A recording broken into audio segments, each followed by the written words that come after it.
A few days after the wedding, I was at home when the doorbell rang. I checked the monitor, and there was Betty, my son Joseph's wife, standing alone. "I'm here to talk to you, Sandra. Please open the door." I opened the door and let Betty into the house. What could she possibly want? She came to my house without Joseph and without any notice.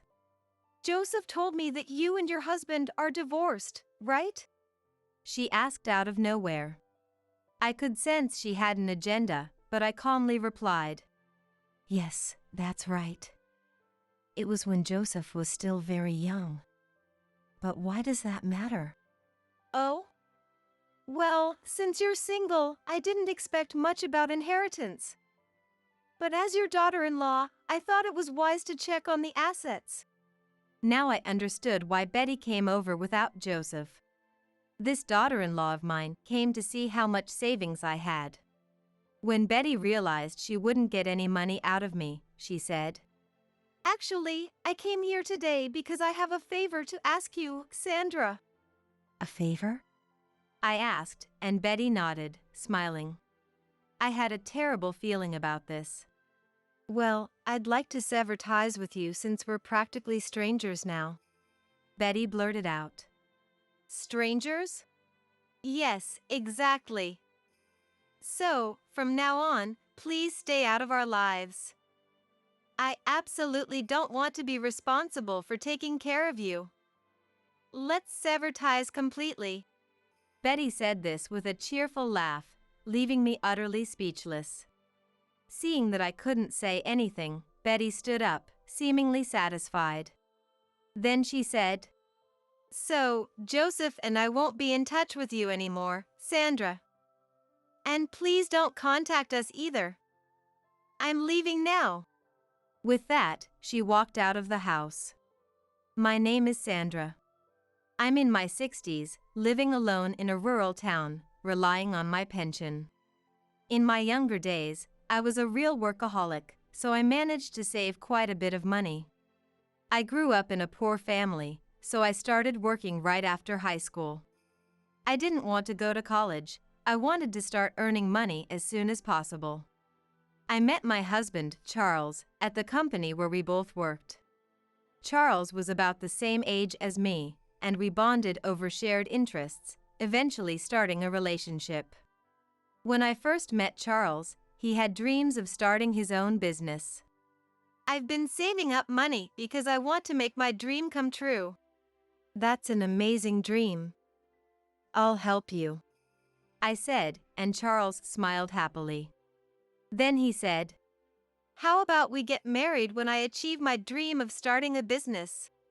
Charles held my hand and promised me that. To support Charles, I worked as hard as I could.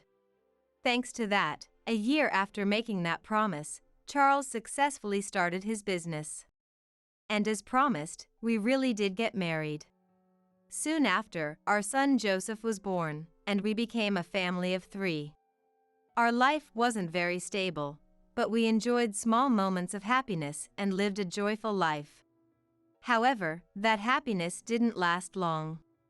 I discovered that Charles, whom I had trusted, was having an affair.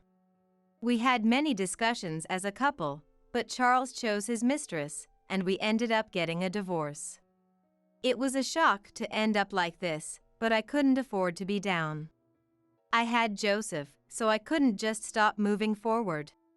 I worked as hard as I could while raising Joseph on my own, managing to get by somehow. We never lived a wealthy life, but things were more stable than when Charles had just started his business. It was easier to save money too. After that, Joseph grew up well, studied diligently, and got into college. I covered all of Joseph's college expenses. I wanted him to go through college without any worries. The savings I had built up for Joseph's future finally came in handy. As a parent, there's no greater joy. "Thanks, Mom.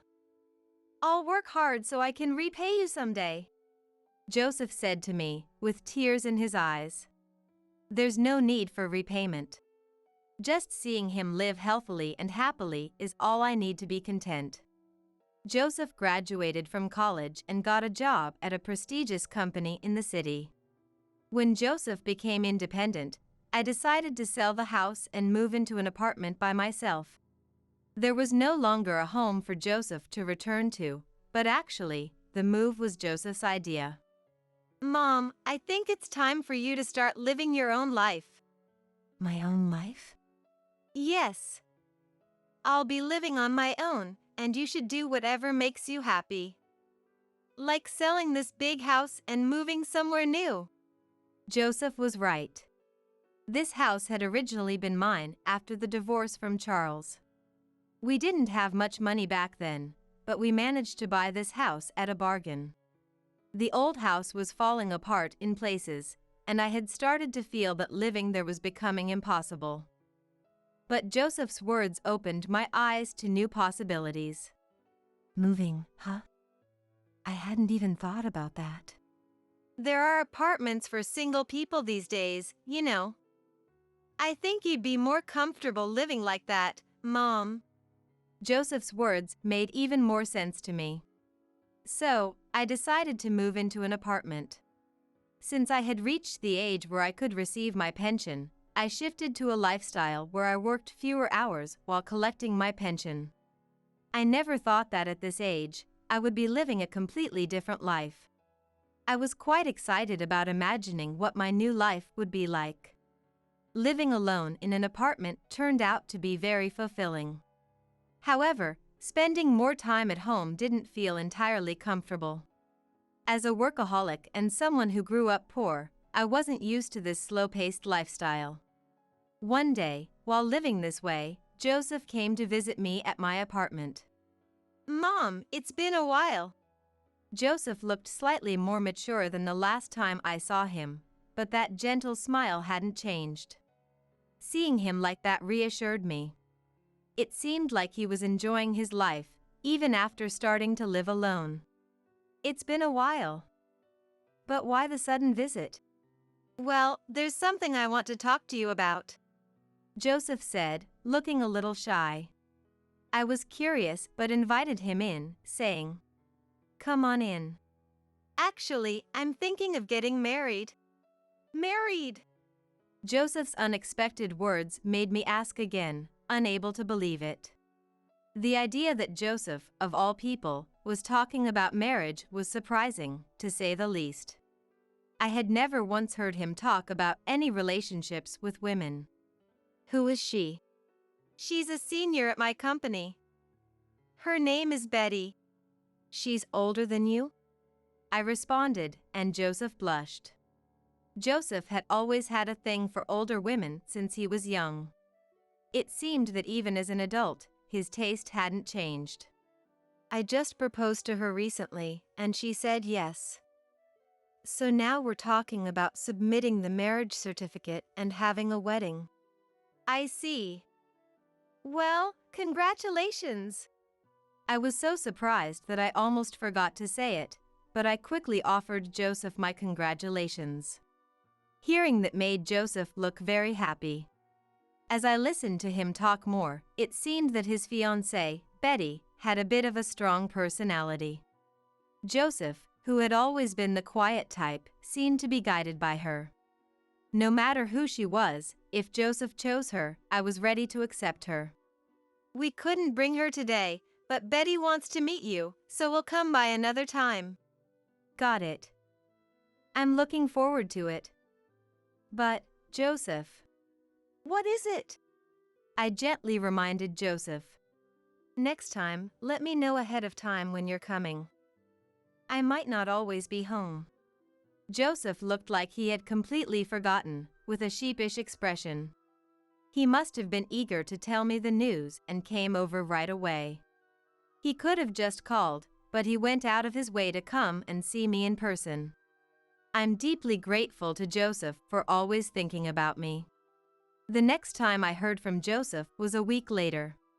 On the day he said he'd bring Betty, I woke up early in the morning, nervous and waiting for Joseph.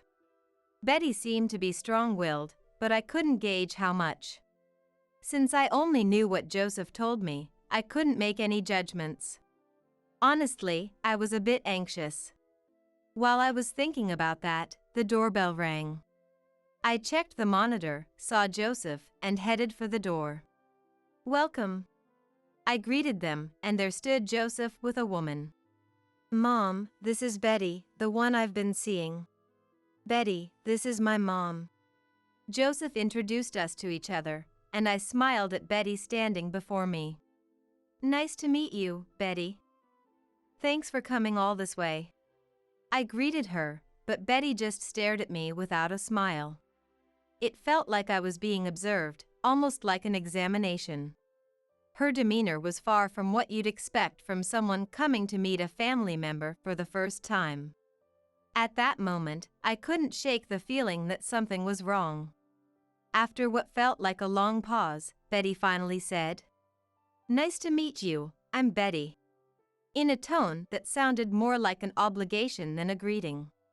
As much as I hate to admit it, while Betty was scrutinizing me, I was also taking in her appearance. Her features were sharp, her makeup was heavy. Her clothes were flashy. It was clear from the brand of her bag that it was expensive. Of course, I couldn't judge her character based on these observations, but I couldn't help noticing. I invited the two of them inside, and we sat down to talk.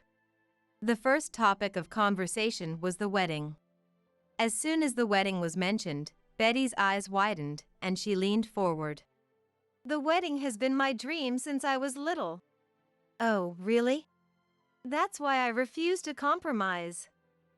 I'm going to push through all of my wishes, so make sure you're prepared for that, Joseph's mom." Betty directed this comment straight at me. "Well, good luck with that," I responded, a bit taken aback. Why was Betty telling me this? It made sense if she was declaring this to Joseph, her soon-to-be husband, but why was she telling me? I looked at Joseph, a little worried about the future, but he seemed unbothered, smiling at Betty. That made me even more concerned. After discussing future plans, Joseph and Betty left. I was deeply relieved that it was finally over. Still, Betty seemed like quite a handful. Her intense focus on the wedding was one thing, but her indifference to any other topic was also troubling. Should I just stand by and watch these two? These thoughts crossed my mind as I observed the interactions between Joseph and Betty that day. But Joseph was an adult now, and there wasn't much I could do for him. So, I decided not to intervene any further. That should have been the end of it, but a few days later, Joseph came by again. This time, however, he looked deeply troubled. "What happened?" "After we met, Betty and I went to a wedding planning meeting a few days later. But the costs were much higher than I expected," Joseph said, looking downcast. He explained that he and Betty had been making steady progress in their wedding preparations. But during the meeting, Joseph was shocked by the total cost. I thought, of course. It was clear from Betty's previous talk that it was going to be an extravagant wedding. When they came to visit me, she had already mentioned wanting to have the ceremony at a certain theme park, so naturally, it was going to be more expensive than usual. "Costs are unavoidable." "I know, but I already decided that I would pay for everything, and now I can't back out," Joseph replied, his voice filled with resignation. It seemed that Joseph intended to cover the entire cost of the wedding himself. Despite it being Betty's dream wedding, she wasn't contributing any money. I couldn't help but feel uneasy and suspicious about that, but Joseph said, "But Betty wants her dream wedding. I really want to make that happen for her," making it clear that he wanted to prioritize Betty's wishes. "But do you even have that kind of money? If you did, that's fine, but the fact that you came here means you don't, right? If I don't have enough, I'll consider taking out a loan. That's why I wanted to tell you about this first, Mom." Joseph answered my question, looking very serious. He was clearly not joking. The fact that he wasn't asking for money was likely because he assumed a single mom like me wouldn't have much. I took an envelope out of a drawer and handed it to Joseph. "Here, use this." "Huh? What's this?" "I was planning to give this to you when you became independent. There's about $40,000 in it." When I said that, Joseph's eyes widened in surprise. In truth, I had been saving money for Joseph's future. I never imagined it would come in handy this soon, especially not for the wedding. "That should be enough, right?" I asked, and Joseph's eyes lit up. "Mom, thank you so much," he said, tears of joy streaming down his face. I was slightly exasperated by his reaction, but at the same time, I couldn't help but find it endearing. Joseph is truly a kind soul. Even now, as an adult, he still puts others' needs before his own. For someone like Joseph, I didn't mind giving up $40,000, even if it was for something as extravagant as his fiancée's dream wedding. I decided to keep it a secret that I had covered the entire wedding cost. There was no need for Betty to know. After that, Joseph and Betty went ahead with their wedding at the theme park as planned. When I arrived at the venue on the day of the wedding, I was stunned by how extravagant it was. At that point, I understood why it was so expensive. Betty was in high spirits the whole time, and Joseph looked genuinely happy watching her. If that money helped make their day special, then it was worth it. And so, the beautiful wedding went off without a hitch. A few days after the wedding, I was at home when the doorbell rang. I checked the monitor, and there was Betty, Joseph's wife, standing alone. "Betty? What brings you here?" I called out, and Betty smiled, saying, "I'm here to talk to you, Sandra. Please let me in." "Sure, come in." I opened the door and let Betty into the house. What could she possibly want? She came to my house without Joseph and without any notice. I motioned for Betty to take a seat. Betty started looking around the house again. I braced myself, wondering what she was about to say, when she narrowed her eyes and looked at me. Then she asked, "Joseph told me that you're divorced from your husband, right, Sandra?" The unexpected question made me pause as I was preparing tea. But I smiled gently, not wanting to show any unease, and replied, "Yes, that was when Joseph was very young." "What happened to the alimony from that time? Do you still have it?" "I used it for Joseph's education and other things." "But why do you ask?" I shot back, still smiling, at Betty, who was boldly asking such direct questions. I was slightly shaken, but my irritation toward Betty far outweighed that. Betty, unfazed by my silent resistance, calmly responded, "Oh? Since you're single, I wasn't expecting much. But as your daughter-in-law, I thought it would be wise to check on the assets." I see now. I finally understood why Betty had come to my house without Joseph. This daughter-in-law of mine wanted to find out how much I had in savings. Even Joseph, my own son, didn't know about my savings. That was the rule I had set when I decided to give him that $40,000. If they knew about the money, they might start relying on me, and I couldn't have that. This savings was money I had put aside for myself, and I had no intention of giving it to Joseph or anyone else. Betty, sensing that she wouldn't be able to get any money from me, remarked, "I guess living on just a pension and part-time wages leads to a rather modest lifestyle." That's all I needed to know.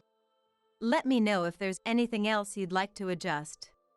It seemed I had successfully kept the truth hidden.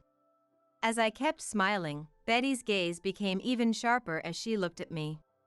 "Actually, I came here today because I have a favor to ask you, Sandra." "A favor?" I asked, and Betty nodded, smiling. I had a really bad feeling about this. "I'm now part of Joseph's family." Which means that Joseph and I are a separate family from you, Sandra, right? What are you trying to say? Well, I'd like to sever ties with you since we're practically strangers now, Betty declared. Strangers? That's right, isn't it? So from now on, I want you to stay out of our lives.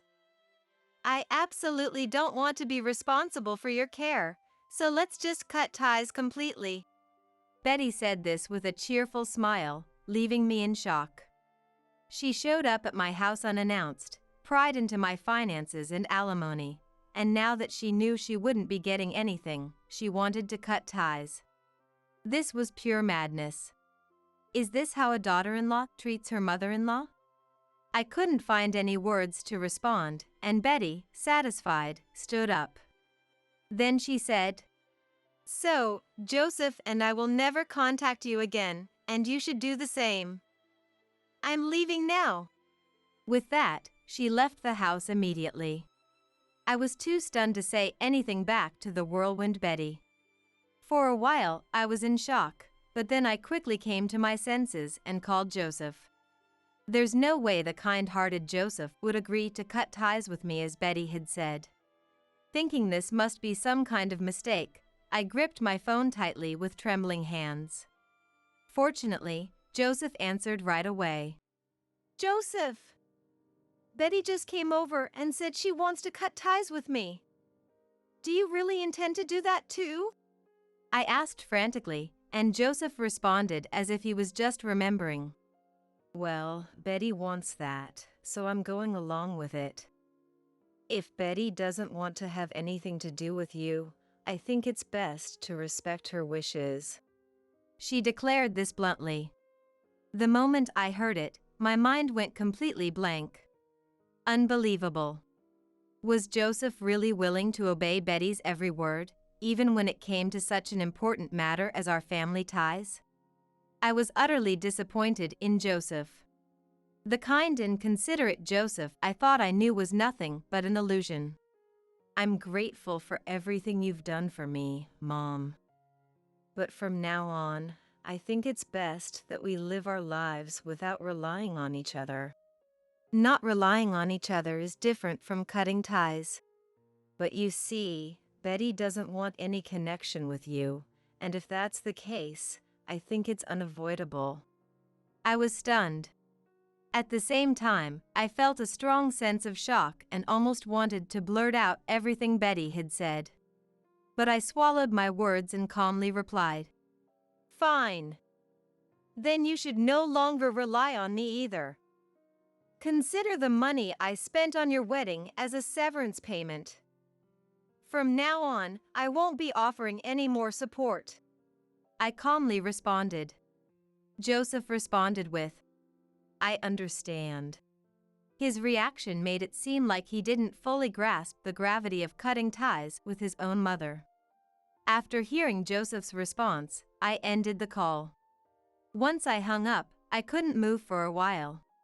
I felt a deep sense of regret toward Joseph, who didn't acknowledge the $40,000 I had spent on his wedding. There was also resentment toward Betty, who had caused the rift between us. But above all, I was devastated by how our mother-son bond had been severed in such a manner. A few hours later, I called my friend Nancy and headed out to a pub to drink. Nancy is my best friend from our school days. We know everything about each other, including Joseph. "Wow, it sounds like Joseph is completely under his wife's control." That's exactly what I thought. I was venting to Nancy about what had happened today. Nancy listened patiently, as she always does. I tried to act like it didn't bother me, but honestly, I'm really hurt. Betty asked me so many questions about money, and now it feels like Joseph only approached me about the wedding costs because they were after my money. It does seem like they were testing you, hoping you'd offer to cover the costs. Maybe they thought if they mentioned taking out a loan, you'd step in to help. Hearing Nancy say that made me feel even more deflated. I had given $40,000 to my son and his wife, who turned out to be manipulative and selfish. I couldn't help but feel that I had been naive, that I had misjudged them completely. What will become of me now? I was filled with a vague sense of anxiety about the future. So, why not use the money you've saved to do something you love? Do something I love? Nancy's unexpected suggestion made me look up in surprise. She smiled. Why not go somewhere without Joseph and his wife? Like, move abroad. As she said this, she pulled out something to show me. It was a plane ticket. The destination was the capital, Kuala Lumpur. Malaysia? Yes. I was actually going to invite you on this trip. How about it? Why don't we take a vacation and explore before deciding if we want to move there? Nancy smiled warmly. Whenever I was going through tough times, Nancy was always there to support me. Nancy lost her husband a few years ago and has been living alone ever since. She's full of energy and seems to thoroughly enjoy her single life. To clear my mind, I decided to join Nancy on a trip to Malaysia. I boarded a plane, something I hadn't done in years, and headed to Malaysia. The experience of flying again after so long made me incredibly nervous. Everything in Malaysia felt new and refreshing. We visited the Petronas Twin Towers, which I had only ever seen in pictures, and toured various other attractions. Both Nancy and I could speak a little Malay due to work, so we didn't struggle with the language barrier at all. We were able to enjoy the trip without any issues. It was genuinely fun. You know, I've always planned on moving abroad. One night, back at our accommodation, Nancy said this while gazing at the night sky. I always wanted to invite you too, Sandra, but I held back because you had Joseph. But the truth is, I've always wanted to live here with you. Really? With me? I was surprised by Nancy's unexpected confession. She had always needed me. Thinking about that warmed my heart. Nancy smiled gently at me and asked, "What do you think, Sandra? Didn't you feel like you might want to live here?" As she asked me this, I seriously considered Nancy's words. Malaysia is far cheaper than the US. With my savings and pension, I could live comfortably here. Language wouldn't be an issue either, given our current skills. And living with Nancy would certainly be exciting and fun. Rather than feeling anxious, I started to look forward to what the future might hold. I think I'd like that. Living here with you sounds like it would be a lot of fun. When I said that, Nancy's face lit up with a joyful smile. It was time to forget about Joseph. From now on, I wasn't his mother anymore, and I didn't need to worry about him or Betty. I could finally spend my time on myself, doing what made me happy. After returning to the US, Nancy and I began the process of planning our move. After various preparations and some hassle, Nancy and I were finally able to make it to Malaysia together. Once we were there, I realized that living in a place is quite different from just visiting as a tourist. However, I was having a great time with Nancy every day. Before I knew it, a year had passed since we moved to Malaysia. I had grown accustomed to my new life and was thoroughly enjoying my days. One day, I received a call on my smartphone. The caller ID showed that it was coming from the US. When I checked the number closely, I saw it was from Joseph, the son with whom I had cut ties. At first, I ignored the calls, wondering what he could possibly want now, but Joseph kept calling persistently. Feeling conflicted, I decided to consult with Nancy, and eventually, I reluctantly decided to answer the phone just once. Mom, it's been a while. It's me. As soon as I picked up, I heard Joseph's cheerful voice. Joseph's voice hasn't changed a bit, even after all this time. But that didn't erase the feelings I had from our last encounter. Who is this? What? What are you talking about? It's your son, Mom. Joseph responded happily, but his cheerfulness only made me more wary. Joseph and I had severed ties. I never thought we would be in contact again. So why was he calling me now? I took a deep breath and regained my composure. Then I said, I was disowned, remember? I don't have a son anymore. I know, and I'm really sorry about that. I'm asking for your forgiveness. Joseph's tone was light, almost as if he hadn't heard a word I said.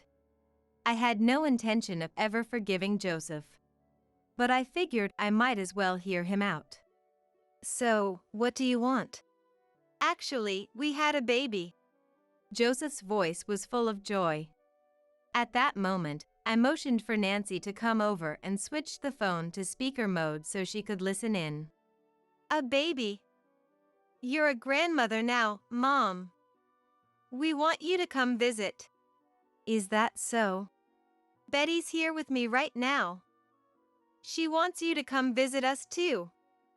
I'll hand the phone over to her now. Joseph handed the phone to Betty, and I heard her irritating, obnoxious voice say, Sandra, it's been a while. I sighed and decided not to respond to Betty.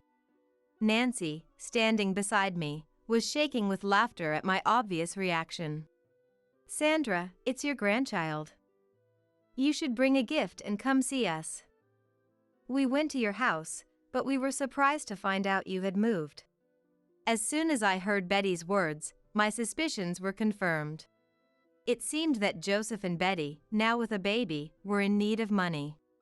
Desperate, they had decided to turn to me, thinking I might still have some. They probably thought that telling me I had a grandchild would make me happy and willing to help.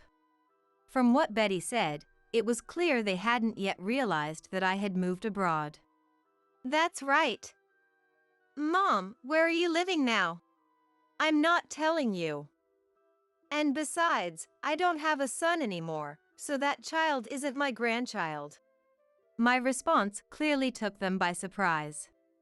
And after a brief silence, Joseph spoke up. Come on, are you still holding on to that? I said I was sorry. Yeah, Sandra, don't be stubborn. Just come visit us, Betty added, sounding flustered. I exchanged a glance with Nancy and said, If you can pay back the $40,000 I gave you for the wedding, I might consider forgiving you. $40,000 for the wedding? Don't be ridiculous. That was money Joseph spent on me. Oh? So, Joseph didn't tell you that he had no money and asked me for help? I told him that the $40,000 was my way of cutting ties. I could hear Joseph and Betty arguing on the other end of the line. Wait, what is this about? No, it's not like that. Nancy, trying to keep quiet, was laughing uncontrollably at the situation. Seeing her like that made me start to find it amusing too. Aren't you too ashamed? I'm embarrassed to even think of you as my family. Hearing this, they both quickly focused back on me. Sandra, please wait. We're really grateful for what you did for the wedding. Let's just forget the past and get along. I want to see you, Mom. And anyway, that $40,000 was saved for me, wasn't it? So, I don't think we need to pay it back. Desperate as they were, they started saying whatever came to mind, completely disregarding any sense of decency. Hearing this, I was beyond exasperated. That's all in the past. If you hadn't cast me aside back then, you might still be benefiting from my support today. Joseph, trying to mend things, responded. But we can still make amends and get along, starting now. Joseph was clearly trying to get me to forgive him. I could hear Betty in the background, adding her own comments to support him. I sighed in exasperation and said, We're never going to see each other again. I'll never tell you where I am, and no matter how much you search, you won't find me. This is really the end. Goodbye. Ignoring their frantic shouts, I hung up the phone. They're so clueless. Honestly, it's ridiculous. We looked at each other and laughed, then continued drinking. To make sure my phone wouldn't ring again, I turned it off. Later, following Nancy's suggestion, I decided to change my phone number. I was never good with technology, so I didn't know much about blocking calls or rejecting them. To make sure they couldn't contact me anymore, I decided to change my number completely. Before I did, I received one last call from a relative who told me that Joseph and Betty had been asking to borrow money. Apparently, Betty had been very reckless with her spending and had taken out loans from various companies. When I heard the full story, I learned that Betty had already been in debt by tens of thousands of dollars even before they got married. Those expensive designer bags, the long manicured nails, it all came from borrowed money. Honestly, I wasn't surprised. Knowing Betty, she was just putting on airs. Their fights over this eventually led to Joseph selling Betty's belongings to pay off some of the debt.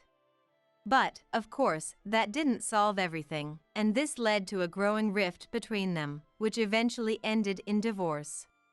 Betty got custody of their child and returned to her parents' home, but her sensible parents were furious when they heard what had happened. They took care of the child because they didn't want the grandchild to suffer, but they left Betty to fend for herself. Feeling abandoned, Betty started frequenting male strip clubs, sinking further into debt. While her parents took care of the child, Betty's life spiraled out of control. The thought of how her life would likely continue to deteriorate brought a wry smile to my face. Joseph didn't fare much better. In addition to paying child support, he was burdened with the embarrassment of having thrown a lavish wedding that everyone knew about, which made it impossible for him to admit the divorce. Instead, he kept up the facade of a happy marriage, but little by little, the truth came out, and his friends started distancing themselves from him. Now, Joseph's only companions are the women at hostess bars. With Betty addicted to male strip clubs and Joseph stuck in his own lonely spiral, it seemed the two of them were destined to follow similar, tragic paths. When I explained the situation and my decision to cut ties with Joseph to my relatives, they understood completely. No one would be reaching out to help them now. Joseph used to be a good, honest boy. But it seems being with Betty had completely changed him. That said, none of it mattered to me anymore. I had resolved to live my life free from the past. Now, I've started making jewelry with Nancy. It's just a hobby at the moment, but maybe one day we'll sell them. My second life has only just begun. Enough of this racket! Get out of here with that baby, right now! In the middle of the night, my husband was fed up with our baby's crying. He shouted angrily, and just like that, he drove me and our 3-month-old daughter out of our home. With the change of seasons, the mornings and evenings were beginning to get chilly, and it looked like it was going to rain any minute. I'm freezing! If we stay out here, we'll freeze to death. Without a wallet or a coat, I began to shiver as the cold seeped into my bones. Please, let us in! Despite my constant knocking, there was no response from inside. Helpless, I wrapped my crying child tightly in her blanket to keep her warm, and we continued to walk. I must protect my baby, at least. Wandering aimlessly in the night, I was exhausted and found myself sitting on a bench in the park, frozen to the core. As I gazed up at the sky, the events that led us here played back in my mind. How did we end up in this situation? Tears that I could no longer hold back streamed down my cheeks. My name is Olivia, and I am 31 years old. My parents divorced when I was in middle school, and my mother single-handedly sent me to college. 2 years ago, while crossing a pedestrian lane, she was hit by a car and passed away. In exchange for a huge accident compensation, I lost my only family member, leaving me in a state of despair. During this time, Benjamin, who was my college classmate and now my husband, was there to support me. Olivia, you can always lean on me when times are tough. His kind words comforted my aching heart, and we started dating. A year later, he proposed, and we got married. I was grateful that we were blessed with a child so soon, and I thought we could build a happy family. I'm pregnant. We're already 3 months along. What? Are you serious? I thought he would be thrilled, but since he learned about the pregnancy, my husband strangely became distant. Not only that, his attitude became increasingly cold. What is this dinner? Isn't this just fast food? I'm sorry. Morning sickness hit me hard. I couldn't cook. If you can't even manage now, I worry about the future. Useless. The only thing I could do was watch my husband's back as he stormed off after his harsh words. Even when my belly became heavy and bending down became a challenge, he wouldn't lend a hand. Still, I believed that once our baby was born, he would return to his kinder self. After the birth, he visited the hospital right away, but after that he never showed his face, claiming he was busy with work. When I was discharged, I had to take our daughter home alone. And that's when the real nightmare started. When my daughter and I got home, my husband began yelling loudly every night. The baby's crying is too noisy. I have work tomorrow. How am I supposed to sleep? I understand where my hardworking husband, who supports us, is coming from, but I can't seem to soothe our crying daughter. If only my mom was here. With each passing day, I felt a deepening rift between my husband and me, plagued by a sense of loneliness. Even though our daughter is very quiet during the day, when night falls, it's as if she senses her father's tense and angry mood and starts to cry. I don't know what to do anymore. This life is the polar opposite of the warm and happy family I envisioned. My husband leaves all childcare responsibilities to me, claiming he's busy with work. On his days off, he'd say he can't relax at home and would go out. Running around all day taking care of a baby left me exhausted, both physically and emotionally, and our daughter's night crying seemed to get worse each day as if she could sense my distress. One night, my husband's anger reached its peak. Get out of this house with that baby right now. I can't do that. Before I could finish my sentence, my daughter and I were thrown out into the cold night. Without keys, a wallet, or a cell phone, I couldn't go back home and was left feeling helpless. I wrapped my daughter tightly in a blanket to keep her warm, held her close, and just kept walking until I sat down on a bench, cursing my life. We were supposed to be happy. How did it come to this? As if expressing my inner turmoil, my daughter started crying again, but I was too worn out to move. Just as I was starting to feel faint from the cold, an older woman's voice called out. Are you okay? Mom? For a moment, I thought my deceased mother had come from the afterlife. I lifted my face to see a stranger looking worried. What are you doing in such a cold place? My husband kicked me out because of our baby's crying. Did you two have a fight? You'll catch a cold here. Come stay at my place.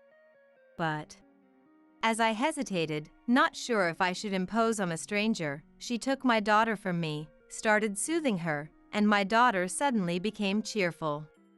It's okay, don't worry. Let's go somewhere warm for the baby's sake. Upon entering the house, my daughter was gently wrapped in a soft blanket to ward off the chill. Drink this to warm up. She even offered a warm glass of hot milk. My daughter, nestled in her arms, started to sleep peacefully, her gentle snores echoing in the quiet room. I can't believe it. No matter how much I tried, she just wouldn't calm down. It can be quite tough if you're not used to it. I recently became a grandmother and I've been taking care of the little one occasionally. Maybe that's why I've become so sensitive to a baby's cries. I'm glad I decided to check on the noise.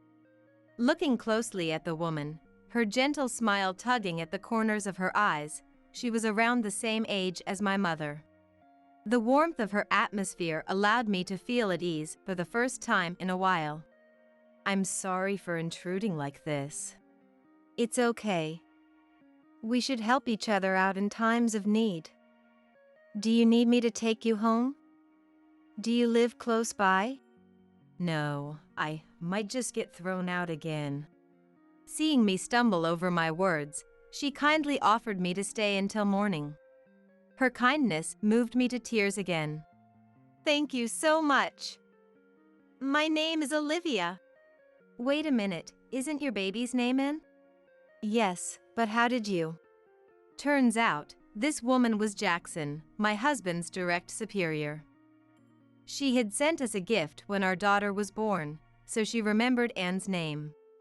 I was surprised at the coincidence and regretted complaining about my husband to her. We're always grateful for your help.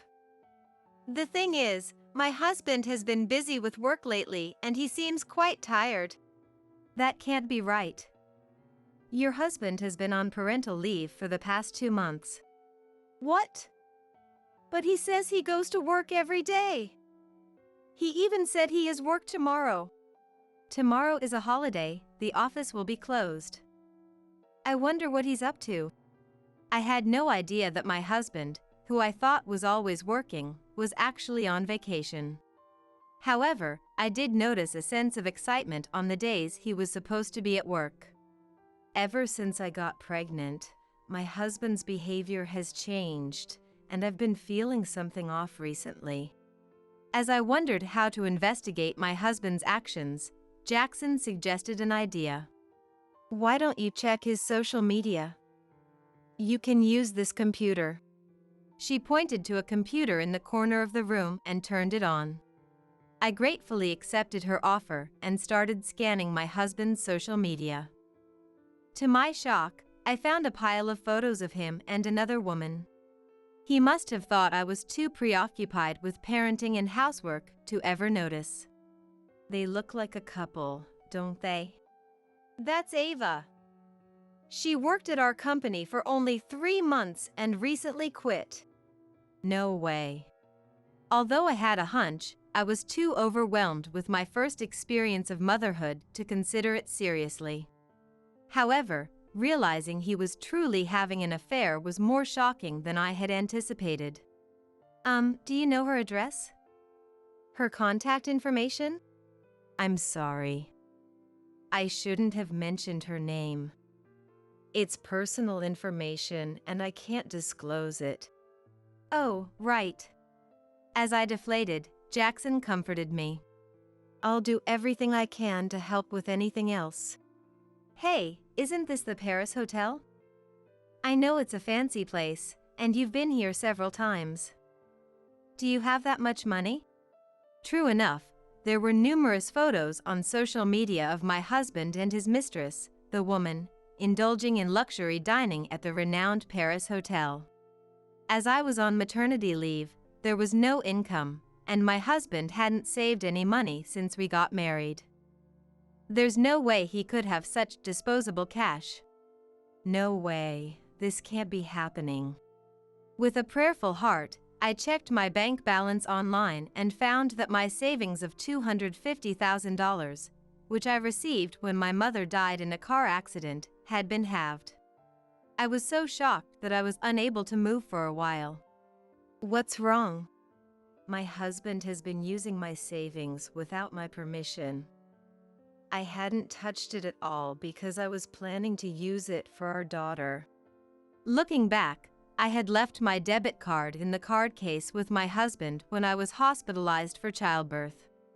Since that day, he hadn't visited me in the hospital even once. And the first time he withdrew from my savings was the day I handed him the debit card. I, who trusted my husband, thought he had locked it in a safe and didn't doubt him. I can't forgive him. He's been using my beloved mother's inheritance without my permission. We must punish the lying cheater. And the best way to do that is to secure evidence. With a smirk on his face, Jackson handed me a digital camera. The next day, as we watched from the car Jackson was driving near our house, my husband, humming a tune, hopped into his car and drove off. He doesn't even worry about our daughter and me.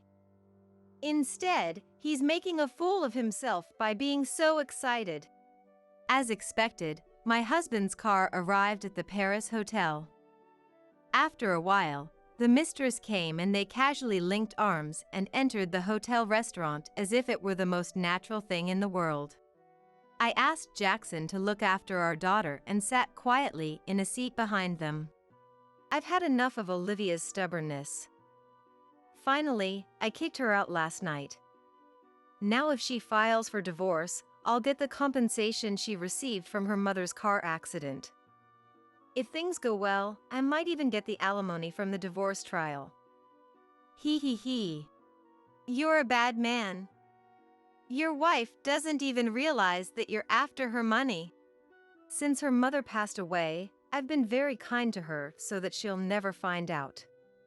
But having a child was an unexpected obstacle. Listening to my husband's unbelievable words, my head went blank from the shock. Unaware of my feelings, my husband, swinging the key to the hotel room, heads for the elevator with the woman. When I secretly followed them, even though it was just a brief moment before the elevator arrived, the two of them began to hug and even start kissing. Even though I was prepared, seeing the affair in action was painful. A chill ran down my spine at my husband's voice, saying, "This is a pre-celebration for kicking Olivia out. Let's have a blast today." Unable to speak up, the two of them were swallowed up by the elevator. Left behind, I was so frustrated that I couldn't say anything, and I was overwhelmed with sadness and despair. I couldn't stand and fell to my knees right there. At that moment, the sadness that dominated my heart began to turn into a desire for revenge. It's too cruel to betray me like this. I can't just let this go. That evening, timing my return for when my husband got home from work, I made my way back to the house. Well, look who's back. I'm sorry. I'll do whatever you say from now on. Please, let me back in the house. To tighten the noose around him, I decided to play the part of the obedient wife for a little while, quelling my rising anger. Fine, from now on I'm not giving you any living expenses. Do whatever you want. Understood. Without uttering a single word of disagreement, and not mentioning divorce, I was clearly annoying my husband. Despite his continued horrible attitude, I kept tolerating it. And while my husband pretended to be at work but was meeting his mistress, I was searching the house for evidence of his affair. I found several receipts for hotels and meals in his bag and suit pockets, but that alone seemed like weak evidence. So I traced his social media under the woman's name, and her identity was finally revealed. 2 weeks later, all the preparations were ready, and I once again visited the notorious Paris hotel. The two of them were nonchalantly having dinner and getting cozy in public as they did before. I approached them as they were about to get on the elevator. "What are you doing here?" Why are you here? I'm obviously here for a work meeting. Quickly shaking off the arm entwined with his mistress, my husband, looking guilty, tried to escape. That's odd. Today's a day off, isn't it? Hearing my strong, sharp voice, he turned around in surprise. What? Jackson? You're supposed to be on parental leave, right? How come you're working? Well... My husband, looking pathetic and flustered, had never dreamed I'd be with his boss. His mistress, the woman, also seemed quite surprised and was at a loss. Hello, Ava. Long time no see. Yes. The mistress called by name seemed nervous and unsure of what to do, looking down. The strange atmosphere was palpable, and I could feel the surrounding people staring at us. Since we're drawing attention, let's move this to the room you guys booked. Unless you want me to scatter these photos around here, is that okay? As I showed the photos that proved their affair to my staggering husband, he quickly grabbed my arm and pulled me into the elevator. Jackson caught the fleeing mistress and brought her along. Why are you with Jackson? The day you kicked me out, I had nowhere to go and was sitting in the park when Jackson heard our daughter crying and invited me in. Seriously? It goes to show you can't do wrong and get away with it. Upon entering the room, I dumped all the evidence I had gathered onto the table, leaving the two of them in shock. What? These photos? I was here the day after you kicked me out of the house. It was shocking, but I took these as evidence of your affair. That's low. That's my line. Lying about work to meet your mistress and even taking parental leave, how despicable can you get? My husband had no words for me, silenced by what I'd said. But I still had more to say. I'm aware you used my savings without my consent. That money was a legacy from my mother. That's our shared property. I don't see an issue with me using it. What? It's not shared property. It's mine and mine alone. Really? Is that so? Yes, it is. So, you will return the $120,000 you used. Come on, we're married. Let's not get into such tedious matters. Exhausted by his indifference, I swiftly pulled out the divorce papers from my bag and slammed them on the table. I'm fed up with you. Fill out these divorce papers immediately. That's a leap, don't you think? Didn't I hear you say you wanted me to bring up divorce? I played a recording of a conversation we had during a previous meal. His unbearable words echoed throughout the room. Give me a break. Not a chance. To think you approached me just for my money. It all became clear after I heard our conversation from that day. That's why you became so cold all of a sudden. There's a lot to this situation. I don't want to hear any excuses or lies. Pay me $20,000 for the affair, $10,000 for all the times you mistreated me, $120,000 for the money you took from my savings, and $110,000 for child support until our daughter turns 20. That's a total of $260,000 in one lump sum. What? What mistreatment? You kicked me and our daughter out of the house in the middle of the night and didn't provide living expenses. He clearly didn't expect his actions to become grounds for financial restitution in a divorce proceeding. Sweating profusely, his desperate plea for calm was pitiful. Just calm down. Let's talk this out. Don't mock me. And don't think you're out of this either. I'll be seeking $20,000 in damages from you too. When I pointed at his mistress, she turned pale. I have to pay too? Of course. But in return, I'm divorcing him. So you two can be open about your relationship. That should be a relief, right? This is a problem. I'm sorry. Forgive me. My desperate husband apologized while his mistress was speechless, her mouth gaping open. I took the house keys and card case from my husband's bag. I sold the house that was in my name. Jackson reported everything to the company, and it seems you're going to be fired. When I told your parents about this, they were absolutely furious. They're considering cutting ties with you. So you've lost everything, haven't you? Please, spare me this one time. I'll be a good husband, I promise. My husband's plea, his face a mess of tears and snot, was the most pitiful sight I'd ever seen, and it completely wiped away the last shreds of compassion I might have had for him. It's absolutely pathetic that he thought such a lie would work on me. We turned our backs on the sorry spectacle of those two and left the room. My husband was officially fired, losing not just his home but his workplace too. I didn't want to see my husband ever again, so I arranged for a divorce through a lawyer. I demanded compensation for the divorce, the money he had squandered, and child support. His parents were furious with him, and since he couldn't pay all the compensation in one go, his father forced him to work in a mine. He would have his wages garnished to pay me back. I got an immediate payment of $20,000 from his mistress. My daughter and I left the house we'd been living in, bought a small apartment, and started our new life. The moment we started living here, my daughter's night crying stopped completely. I'm really grateful for Jackson, who worries about us and calls us every now and then. Together with my daughter, I will build a happy, smile-filled home.